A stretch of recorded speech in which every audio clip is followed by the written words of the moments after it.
How's it going, everybody? Bama Tony 73 back here. Now, we have cartoon Evil-Lyn here. We have her here for a reason. Okay, I got a message on a DM on Facebook from a viewer on YouTube, and he was asking what I thought about this Evil-Lyn because I didn't mention her in my Masterverse Revelation Evil-Lyn video yesterday. I love her. And it's my fault that I did not mention her in the ranking that I was ranking when I ranked the New Eternia Evil-Lyn 1 and the Revelation Evil-Lyn 2, and then the Classics was 3. Okay, well, this one is going to be a strong number 4. Okay, so that's where I'm at with it. This one, in my opinion, aesthetically beats out the Origins and the Vintage Evil-Lyn. They're too yellow. I do like the yellow, but they're a little too yellow. Okay, this one has a yellow tint, and I'll show some pictures in a minute of cartoons where she's different colors in some of the animated 80s cartoons. Some of the cartoons, she's a bit more yellow, and then some of the cartoons, she's more of a fair skin, Evil-Lyn. This one looks like she's a little more yellow than it appears in person. Okay, so she's not as yellow as the camera is showing. But she comes with her magic wand and the shaping staff. That brings me to this card back here. Okay, so this was the cartoon, the shaping staff,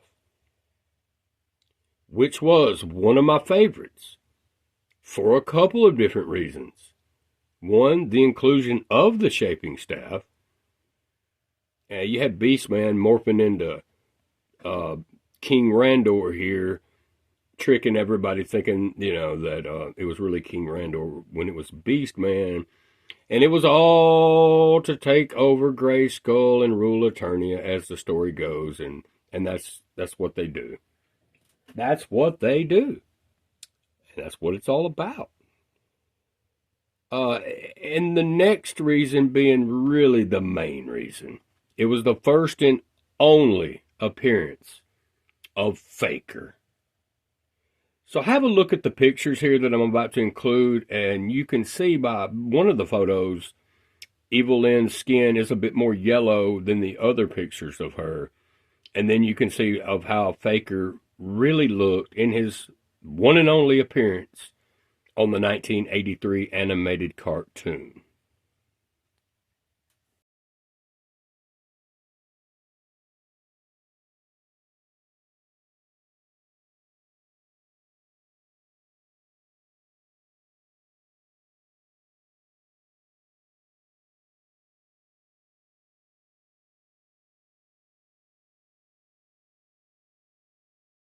Okay, so as you saw in the one picture, she is a bit more yellow, more like this, than she is in the other photos.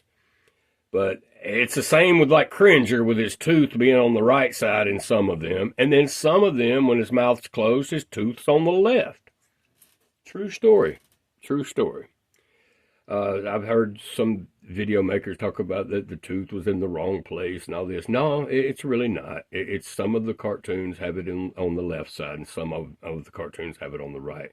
I guess you just have to be a Masters of the Universe nerd like me to pay attention to detail like that, I guess. But it's true. It's true.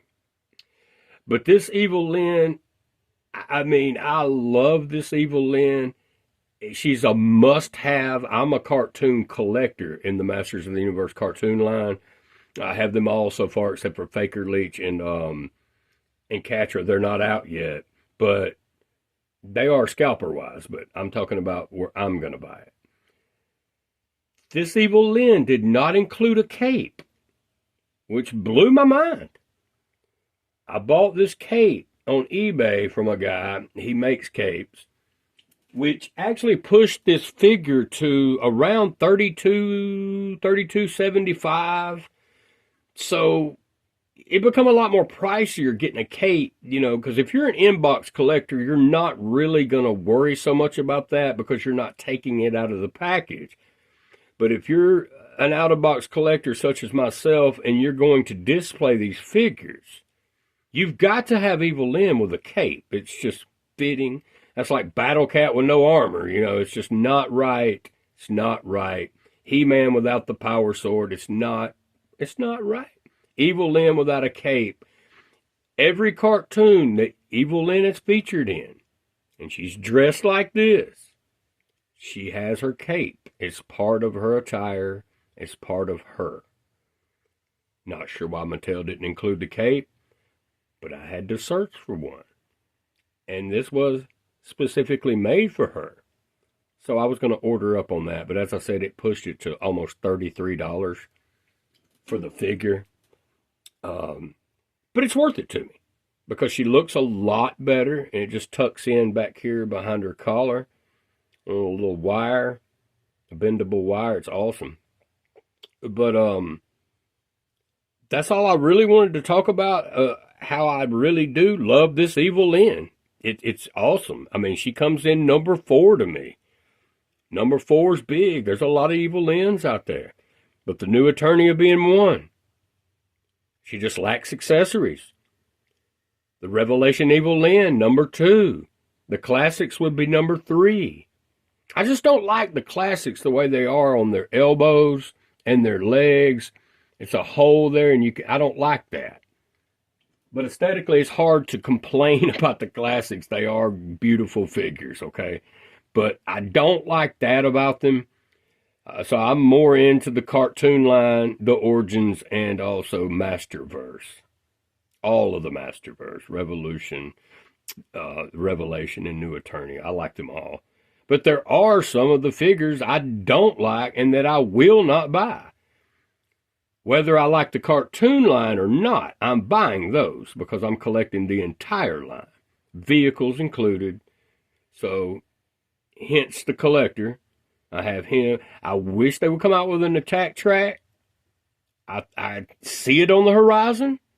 I see an attack track. I really do. But first, I do see a Swiftwind. And as I mentioned in one of my other videos, I hope maybe they can think it through a little further before releasing Swiftwind. And have it where we can make 2. Kind of like the 2-bad figure we have here. And I am going to do a cartoon line ranking on all the way from the, how many there are, I don't know. There's a good many. But I'll start at the top and work my way all the way to number 1 on my favorite figure. And we'll do that soon. I'm going to get a hold of Faker, Leech, and Catcher before I do that. But we will have the ranking video because I was wanting to do one of those. Now, I did want to throw out there, I noticed on my YouTube studio dashboard that like 77% of my viewers are not subscribed to me.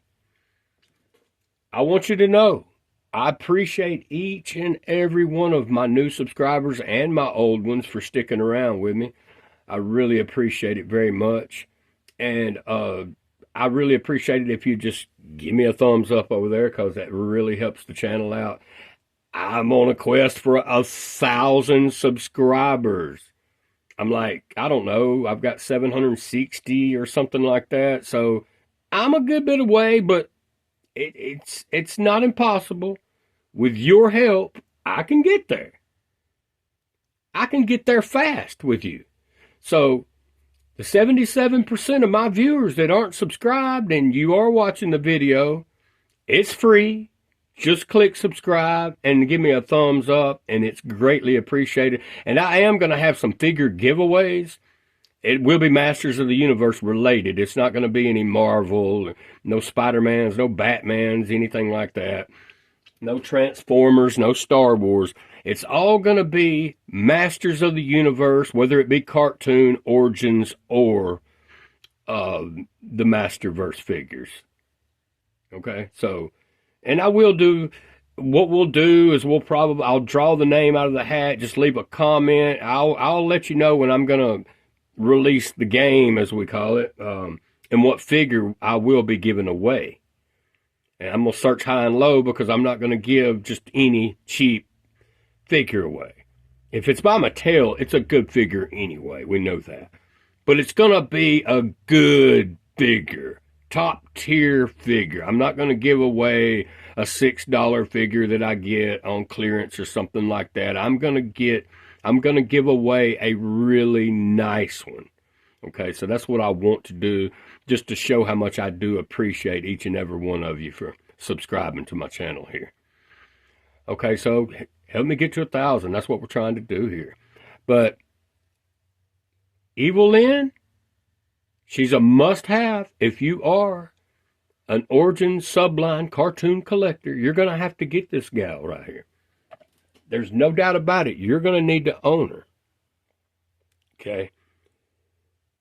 She's posed on her stand. She looks really good. And she stands pretty good, but a lot of times with these cartoon figures, the ladies, their ankles are a little weak, and they'll kind of lean over.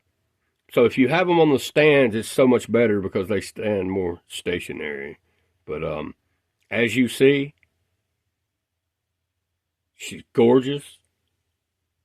And to me, in my mind, she beats out the vintage Evil-Lyn's aesthetics and also the Origins Evil-Lyn, because she was inspired more towards the vintage, of course, as we know.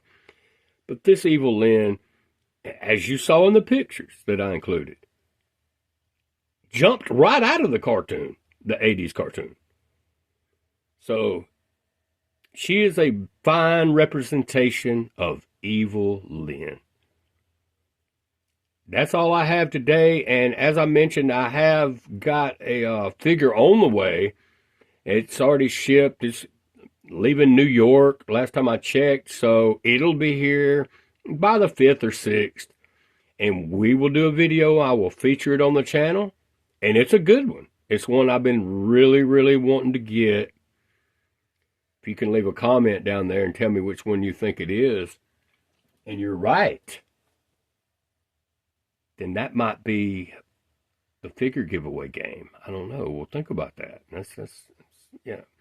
But it's going to be featured soon. And it's one that is a top tier awesome figure. I mean, it's just an awesome figure all the way around. But that's all I have today. And I will be back on the next one. Y'all have a good day.